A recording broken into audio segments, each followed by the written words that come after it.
Cerita pembuka malam ini dari gue Nat Moy. Ya. Ini cerita dari Ika. Nama si pengirim ini langsung gue samarin karena dia nggak mau disebutin nama aslinya. Ini tentang salah satu kejadian pesugihan yang kebetulan pelakunya ini adalah sepupunya si Ika. Oh, Dan sepupunya ini kita sebut aja namanya Wahyu dan Ayu ya. Oke. Sepasang suami istri dan mereka ini punya anak perempuan. Ayu dan Wahyu ini sebenarnya bisa dibilang orang berada. Mereka punya rumah, mobil, ruko, bahkan punya toko kosmetik sendiri.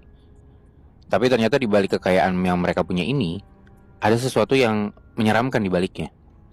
Usut punya usut, ternyata mereka ini bisa sesukses sekarang dan punya harta yang cukup banyak itu dari hasil pesugihan, Nat Moy. Wow.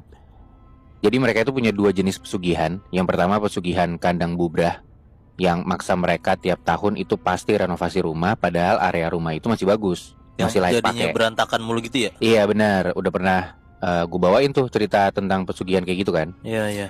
Dan yang kedua, mereka pakai pesugihan yang dimana mereka tuh harus menumbalkan nyawa orang-orang di sekitarnya.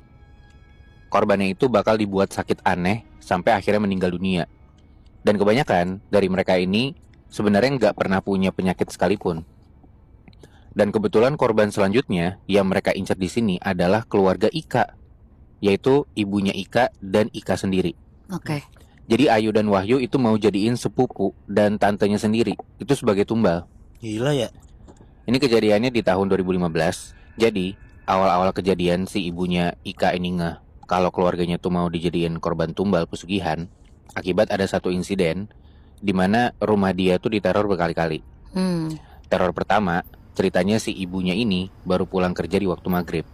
Awalnya normal, sampai tiba-tiba aura di depan rumahnya itu jadi dingin gitu aja. Dan pas ibunya masuk ke rumah dan mau nutup pintu, di situ dia ngelihat kalau di depan rumah pojok sebelah kiri itu ada sosok perempuan rambutnya panjang, postur tubuhnya tinggi, tapi nggak normal. Oke. Mukanya hancur dan banyak belatungnya, Nat Moy. Terus lidahnya tuh beneran panjang sampai nyentuh perut gitu. Sosok ini cuma ngeliatin ibunya Ika aja, kayak mau mangsa gitu. Ih. Dan ngeliat kejadian itu, ibunya Ika tuh ya notabene-nya punya sense gitu ya, buat berkomunikasi dengan mata batin, akhirnya nyari tahu siapa yang ngirim sosok itu. Dan setelah beberapa saat diem, sosok itu akhirnya menjawab sambil cekikikan, bilang, "Keponakanmu," kata gitu. Ibunya Ika awalnya kaget banget, dan tanpa pikir panjang, dia langsung lari masuk ke rumah, terus nyiapin garam krosok, daun kelor, dan kunyit parut.